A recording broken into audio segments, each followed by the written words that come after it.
형제들아, 세상이 너희를 미워하여도 이상히 여기지 말라.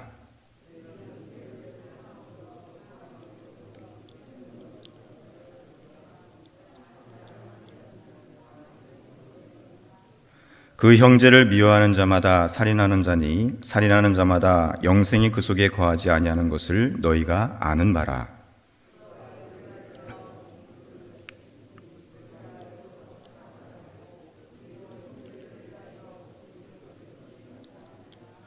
누가 이 세상의 재물을 가지고 형제의 궁핍함을 보고도 도와줄 마음을 닫으면 하나님의 사랑이 어찌 그 속에 거하겠느냐.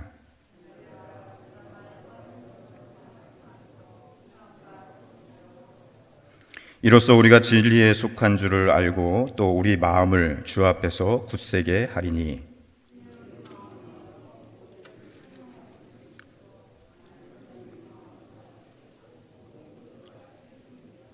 사랑하는 자들아, 만일 우리 마음이 우리를 책망할 것이 없으면 하나님 앞에서 담대함을 얻고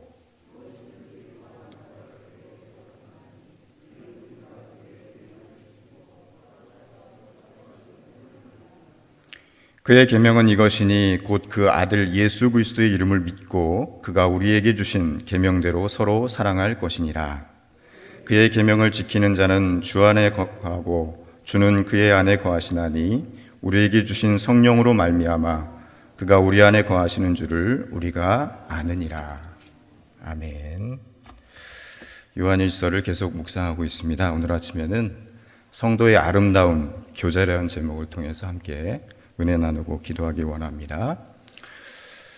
국어사전에 교제라는 말을 찾아보면은 이렇게 쓰여 있습니다. 서로 사귀어 가까이 지내다. 서로 사귀어 가까이 지내다. 이러한 뜻을 가진 단어 교제라는 말은 히브리어로는 하바르라고 합니다. 하바르.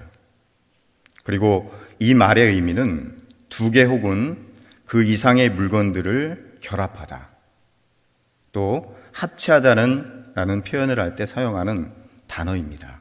다시 말해서 어떤 목적을 이루기 위해서 함께 활동하는 상황을 하바르라고 합니다. 교제라고 하는 것입니다.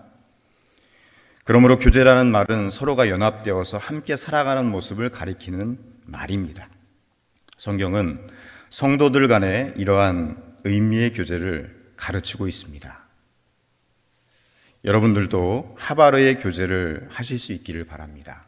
서로 연합하고 어떤 목적을 이루기 위해서 함께하는 공동체 안에서의 교제, 하나님이 원하시는 그런 모습인 줄로 믿습니다. 오늘 함께 읽은 말씀에서 사도 요한은 신앙 공동체 안에서의 교제의 특징을 말씀하고 있습니다. 오늘 사도 요한의 권면을 말씀을 통해서 우리가 경험하고 있는 형제 자매 간의 교제가 과연 성경적으로 바르게 이루어지고 있는가에 대해서 생각해보고 함께 기도하기를 소망합니다. 성경은 그리스도인의 교제를 언급하기에 앞서서 세상과 그리스도인의 관계를 말해주고 있습니다.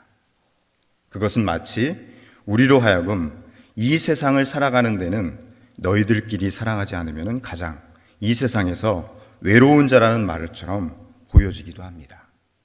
그래서 13절 말씀에서 요한 사도는 분명하게 이렇게 기록하고 있습니다. 형제들아, 세상이 너희를 미워하거든 이상히 여기지 말라.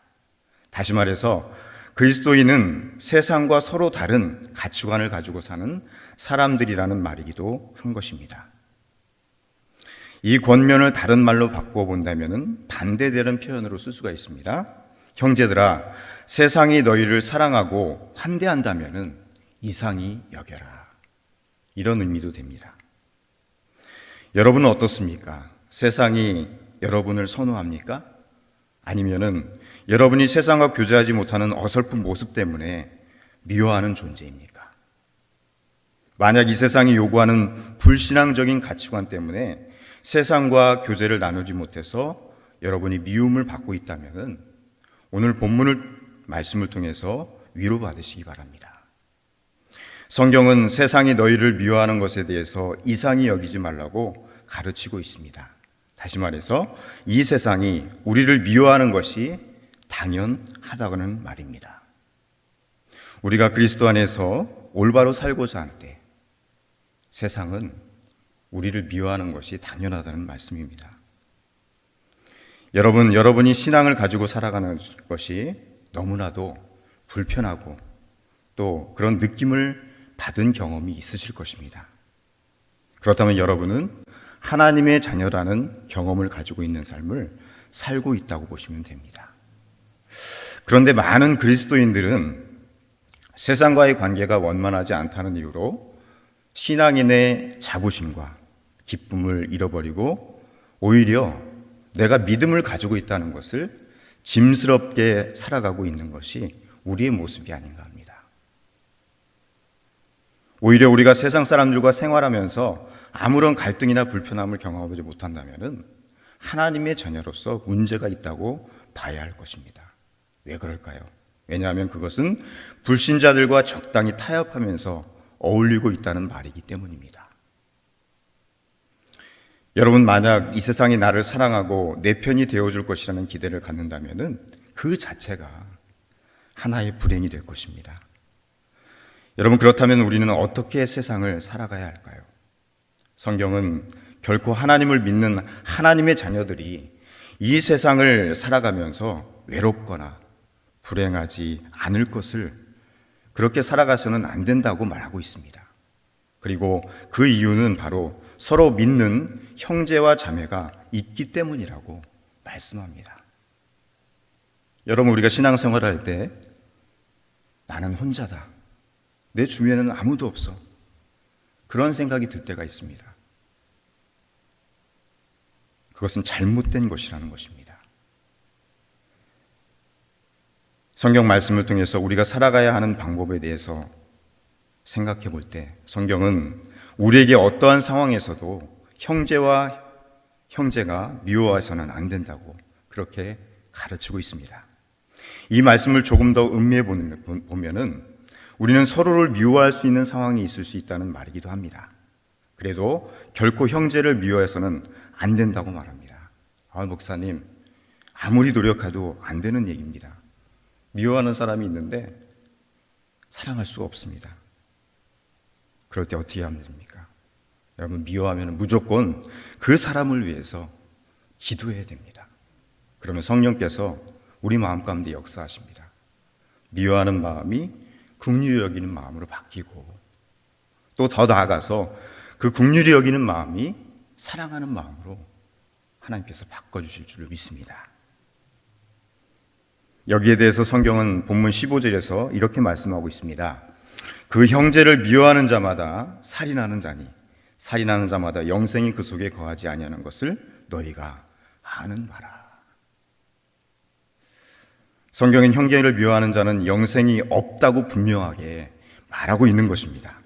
이것은 우리의 마음에 형제에 대한 미움이 있는가에 대한 관심보다는 진정으로 내가 죄인인 것과 이 죄를 아무 조건 없이 예수 그리스도께서 십자가의 은혜로 우리를 대속하신 그 사랑을 깨닫고 경험하고 있는가, 이것을 이야기하는 것입니다.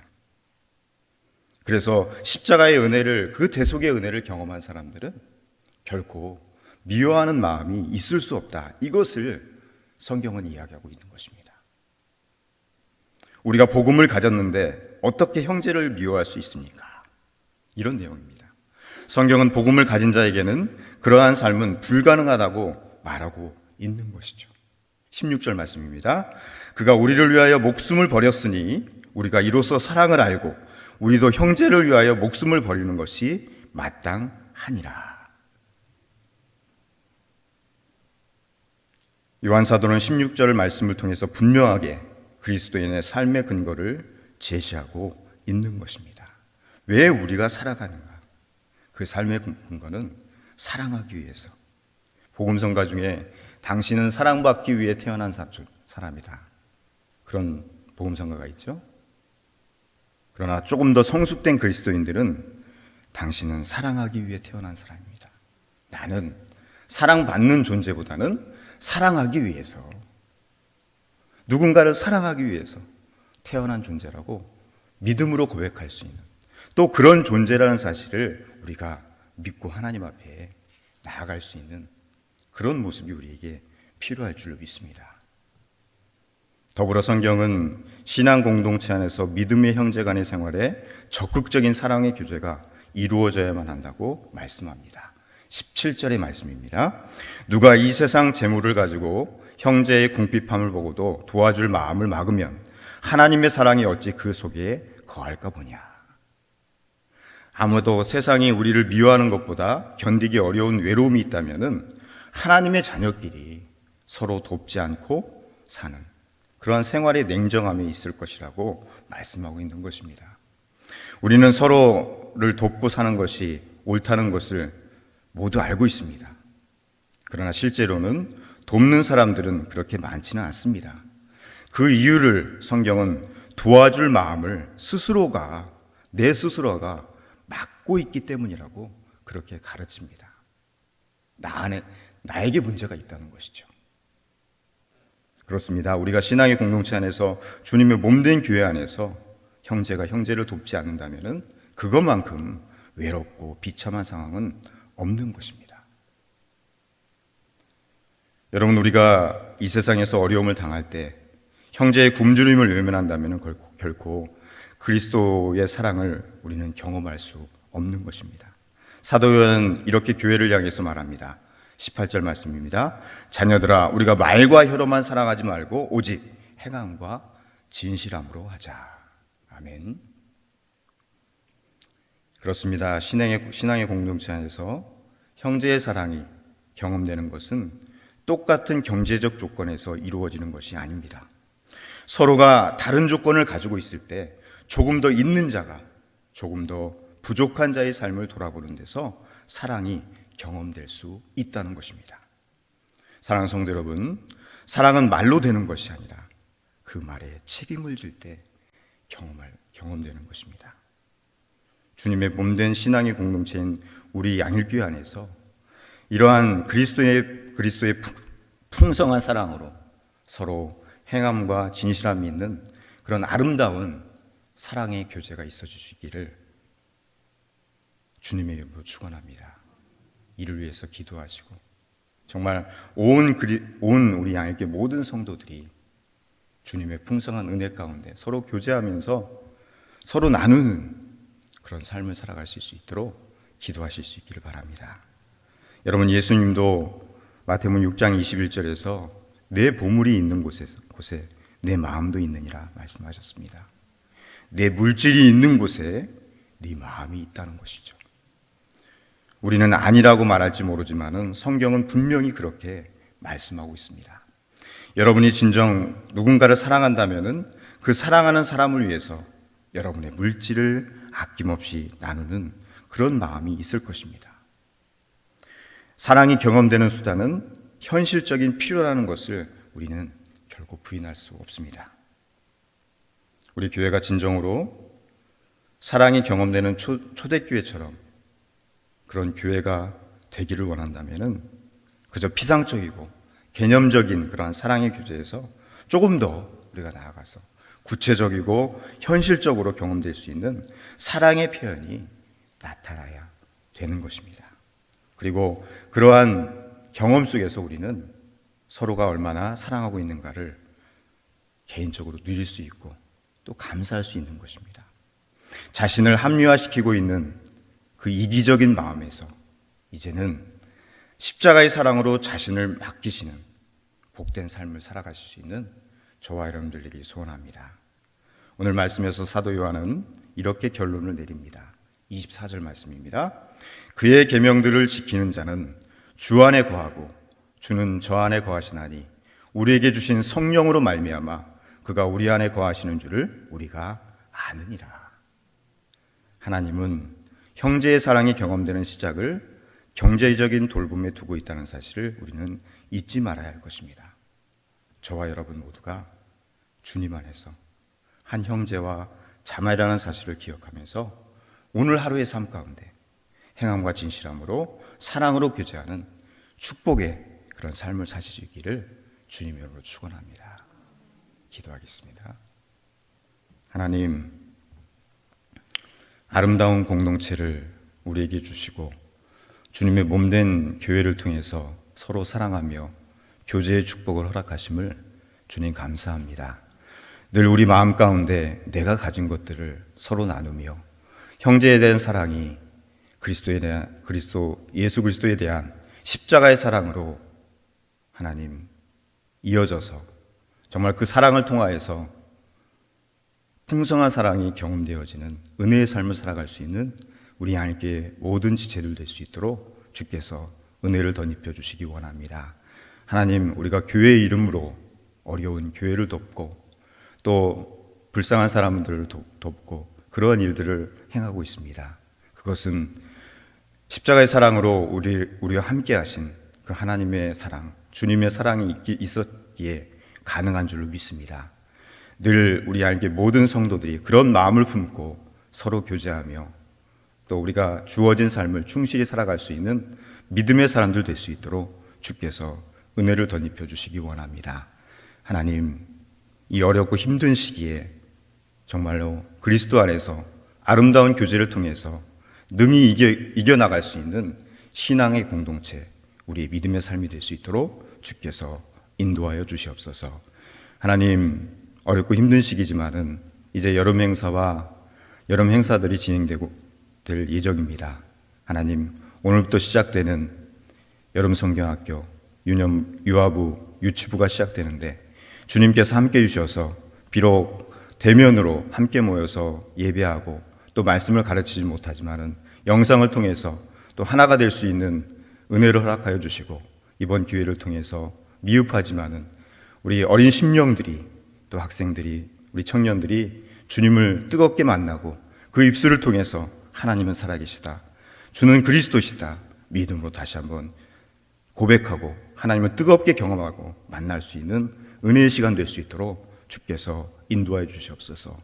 이를 통하여서 많은 성도들 관심을 가지고 기도하게 하시고 함께 이루어가는 여름 항세가 될 수 있도록 주께서 은혜를 베풀어 주시옵소서.